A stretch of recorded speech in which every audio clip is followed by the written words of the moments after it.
Hey there, Heather, ho, there's Jeff Cutter Diamond welcoming you to another day of OOTP sports. But unfortunately, this is a non-playing day. There are no games today on August 24th. So guess what? You are getting a stats day thing. Now, the game now has a pennant chase feature. We'll get to the pennant chase thing later. Let's look at the regular season and look at the stats and all that. So Nab Lajoie leads the batting title race at 379. Very good. George Brett second with Ty Cobb third. All great hitters. Home run wise, Mark McGwire is crushing at 60. Will he get to 62? Well, remember, steroids are not really in this game. Jimmy Fox, his fellow A, is second with 46 round trippers. Jeff Bagwell third with 44. RBIs wise, McGwire leads Fox 144, 135. Closer in the RBI race, Bagwell 127. So I think McGwire, Fox, and Bagwell will have a three-horse race for the AL MVP. Stolen bases, Ty Cobb has put 72 on the board. Alomar, the 93 Blue Jays, 61 with Ricky Henderson with 58. Other base deals. OPS on base plus slugging. Fox leads Brett and Ted Williams. Batters win above replacement. Fox proving valuable at 7.8 with Brett second, Lajoie third. Hitting streak, Salmon has the longest in the American League 23, George Brett 22, George Brett 21. Earn average right now, Max Scherzer and the 1917 White Sox Eddie Cicotti tied literally at 243. Mark Langston third at 274. Expo fans will not be happy to see that. Wins wise, Jim Bunning and Ron Guitry both are almost at 20, just one away. Roy Halladay has 18. Strikeouts, Yohan Santana with 211. Tyler Glasnow second at 195. Max Scherzer third at 194. So Santana looking like he could be the strikeouts guy. Saves wise, Hoyt Wilhelm of the White Sox Legends, who are season one legendary champs, 42 saves. Dennis Eckersley, 38 for Oakland, the season 2 champions. And Kasasaki has 38 as well. Pitcher win above replacement, Scherzer, Verlander, Detroit, liking go 1-2, Rubel third. Winning streak, Jim Benning has the best, 11. National League wise, Rogers Hornsby leads the hitting race at 366. Pair of Phillies, Billy Hamilton, not the 2010s Billy Hamilton, the 1890s speed demon Billy Hamilton, and Chuck Klein are 2-3. Home runs wise, Sosa's got 53. He's the only National Leaguer with 50 plus home runs. Stargill's second at 46. Mays third at 44. Spoiler, San Fran and Pitt actually face each other tomorrow, and that will be the game of the day for the 25th, San Fran at Pitt. RBIs wise, Slam and Sammy 142. Helton 124. Stargill 122. So yeah, Sosa leads in home runs and RBIs just like Mr. McGwire. Stolen bases, Johnny Evers of the 1906 Cubs with 79. Willie Torres of the 2007 Rockies 77 for second, and the 97 Marlins is Luis Castillo 63. I'm surprised that no All-Star team has that one. OPS, Sosa leads Carlos Gonzalez and Rogers Hornsby. Wins above replacement, Sosa number 1, and Willie Mays number 2, Rogers Hornsby number 3. Hitting streak, Dusty Rhodes of the 1954 Giants, the only one with 20 games. Run average, Three Finger Brown and Fred Beebe, pair of 1906 Cubs. Leading the way in the ERA race with Phil Niekro third.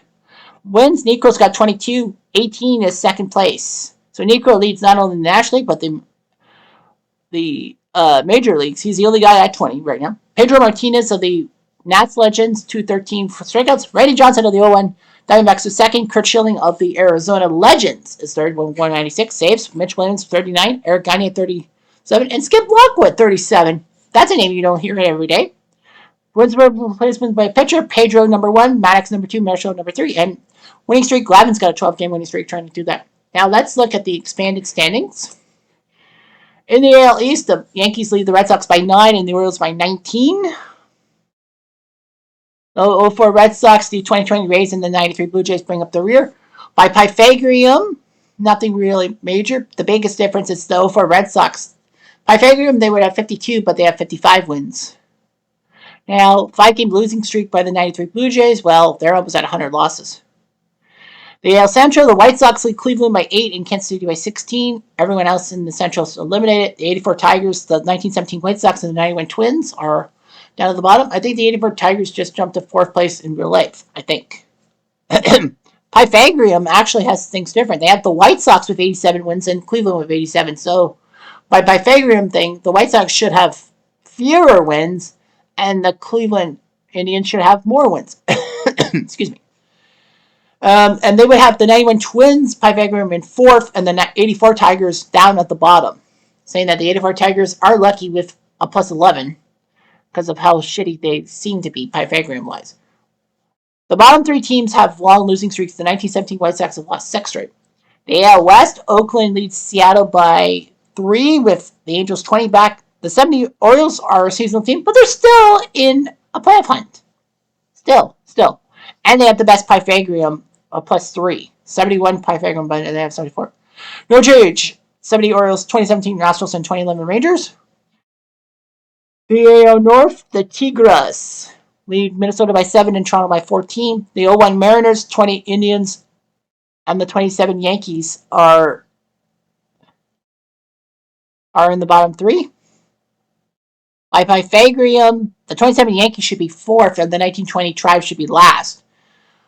But yeah, Pythagorean, wow, look at that. They think that the Tigers, Twins, Blue Jays, and the 27 Yankees should have way more wins than they do, while the 01 Mariners and the 1920 Tribe are behind. 7-game winning streak by the Twins legends, 6-game winning streak by the Tigers legends. In the AL South, Texas leads Tampa by 7 and Houston by 8, with the other 3 teams being out of the playoffs. 02 Angels, 29 A's, and the 85 Royals.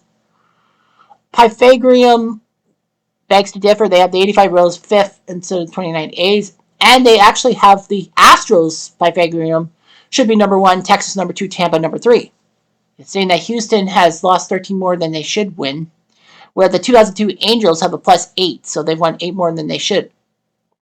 The 29 A's have lost 9 in a row. They're not doing so well. The NL East, the Braves legends with 100 wins, 2 ahead of Philly, 9 ahead of the Mets. The other 3 teams are way back. The 80 Phils, the 2019 Nats, and the 97 Marlins. Pythagorean-wise, not much. Although they say the Phillies are lucky to have 99. They should have 93 wins.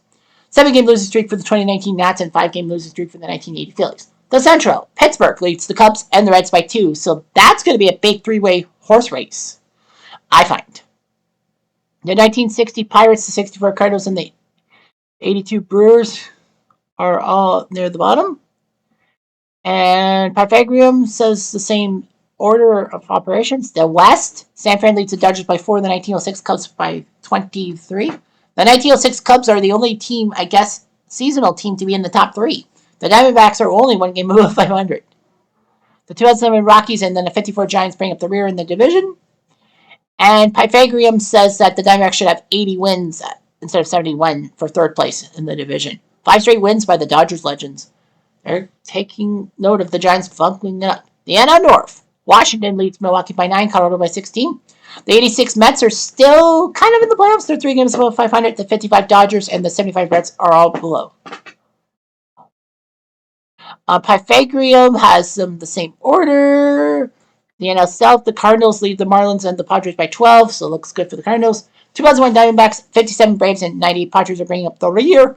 Pythagorean has kind of a 3-horse race for 4th place, but whatever. 4 straight wins by the Cardinals legends, 5 straight by the 57 Braves to lose.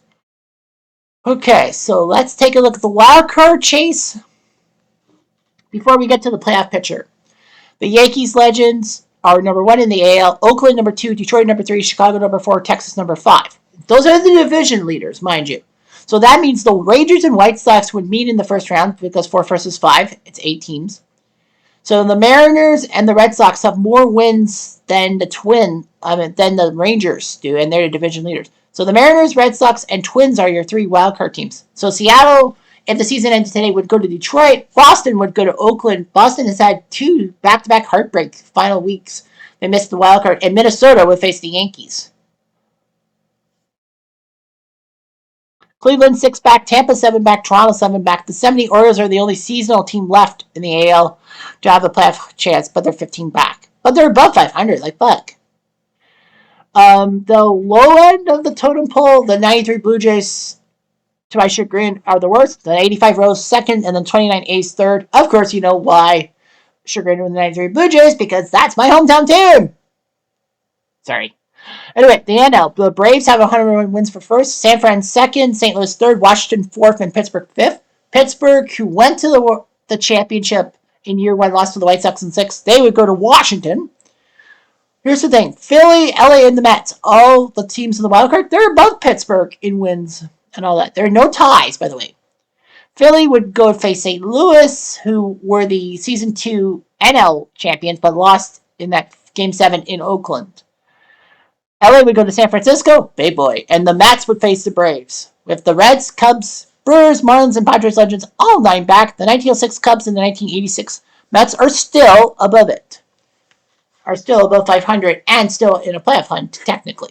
On the bottom half, the 82 Brewers have lost 101 games. They're the worst team in the major leagues. 98 losses for the 54 Giants and 64 Cardinals. So let's take a look at the standings. Let's take a look at the pennant chase because they're doing the pennant chase now. The Yankees have a magic number of 13 to clinch the division. They have a 100% chance they're going to make the playoffs. Boston's got a 98% chance they'll make the playoffs. The next 5 games, the Yankees legends face Houston and Detroit legends. Boston will face their 04 brethren, and then they'll face the 84 Tigers next. So the Yankees will face 4 pitchers out of 5 that are above 500, and Boston will only face 1 with Curt Schilling. So Boston seems to have a little bit of an advantage there. In the Central, the White Sox lead Cleveland by 8. 99.8% chance to make the playoffs for the Chi Sox. And a 2.5% chance for the Tribe. White Sox are almost practically in. 21 games left. The White Sox will play the Toronto Legends and then the 2002 Angels. Cleveland will play the 27 Yankees and then the Orioles Legends. Only 2 pitchers in the next 5 games. The White Sox will face above 500. Cleveland, only 1, and that's Bedard in 5 days' time. So Cleveland might have an easier time. In the West, Oakland leads Seattle by 3. That's going to be a battle royale. They say both teams will make the playoffs, but you'll never know. So anyway, the A's will face the Rays Legends and the 27 Yankees. The Mariners will face the 2020 Rays and the Twins Legends. Oakland will face 3 straight guys above 500, but lower through.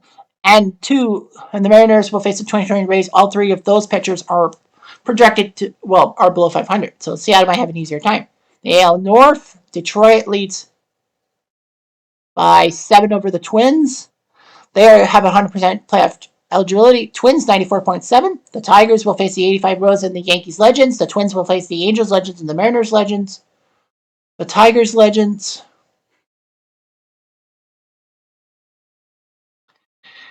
Two pitchers out of 5 above 500. The Twins will face everyone except for Irvin Santana, who surprisingly is 3-10.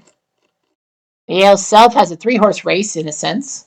Texas, Tampa, and Houston. Tampa and Houston don't really have much of a playoff hunt, but you never know. Rangers Legends, their next 5 games, the 91 Twins and the 2017 Astros. Blah, blah, blah. Tampa will face the Oakland Legends and their 2020 brethren next, and the Astros Legends will face the Yankees and the 01 Mariners. Texas has 3 guys out of 5 above 500. Tampa's got 3 out of 5, and the Astros have 3 out of 5. Wild card, as you can see, Seattle, Boston, Minnesota. Cleveland is 6 back. The chances of them making the playoffs are 2.5%. So practically Seattle's in and Boston's almost in too. NL East, take a look. The Braves are 2 ahead of the Phillies with the Mets 9 back. So that's a big 3-game series. Atlanta, Philly will have the big 3-game series coming up later in the month. And I think we'll probably make room for one of them on the 30th. 29th. 28th would be a 2:30 game. I think we should do Atlanta, Philly on the 30th. Yeah, we'll do Atlanta, Philly on the 30th. I know Atlanta and Philly both have played in the small little window, but come on, it's Atlanta, Philly, and it's for the division. We'll have that on the 30th. We'll set that up. So yeah, so Atlanta will bring Necro and Spawn up against Simmons and Roberts. The third guy, I don't know who will be. The Braves Legends will face a Woody pitcher except for Ubaldo Jimenez, so 4 out of 5. Philly will have 4 out of 5 with Cueto being the interloper. The Mets Legends still kind of in. They face 2 guys above 500, 2 below, and 1 at 500 with Erskine. The Pirates Legends, 2 games up on the Cubs and Reds. They don't face those guys yet. They play the San Francisco Giants in a 3-game series. And then the 55 Dodgers, so they'll see 4 pitchers above 500. Billy Lowe's is the only one below 500, so Pittsburgh will see that. The Cubbies will play the Cardinals and the Mets, and they will see 4 pitchers above 500. Max Lanier is at 500, so the Cubs will have a tough time. And the Reddies will see everyone above 500 with the Phillies and Nationals.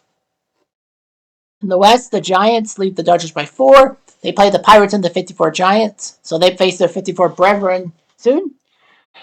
Guys above 500, 3 out of 5.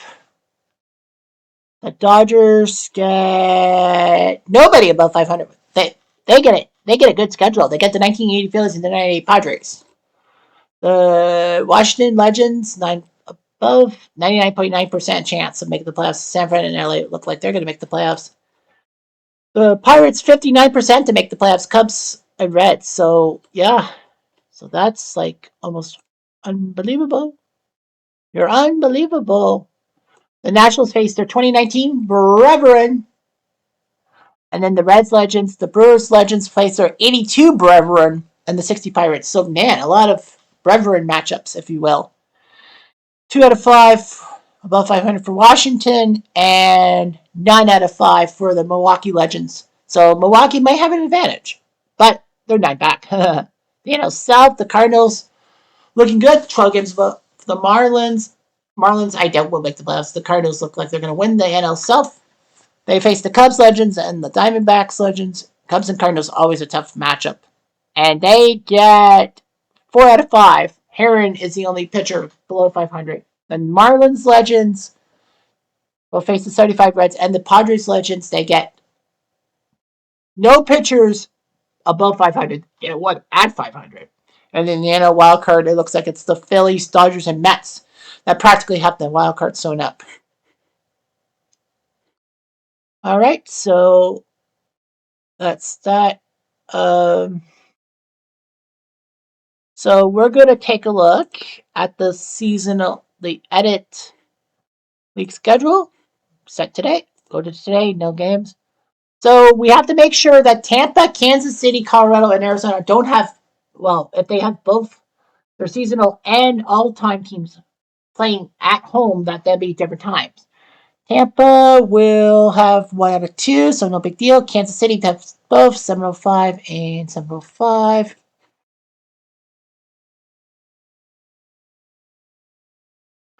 Move the Kansas City um, 85 Royals to an afternoon game because they're the lesser of the two. Arizona, do they have a double? Nope, they don't have a problem. Arizona doesn't have a problem, and Colorado does not.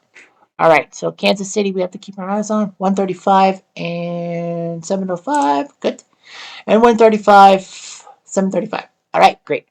All right, the 28th, Kansas City has 1 of the 2. Tampa has 1 of their 2, so no big deal. Arizona, do they have 2? No, Colorado does. So Colorado has both 7:35 and 7:35. 1:35 Eastern time, or 1:35 local time for the Rockies. So Colorado will have the one. So let's take a look. Colorado 7:05 and 7:35. Not gonna happen. Not on my watch.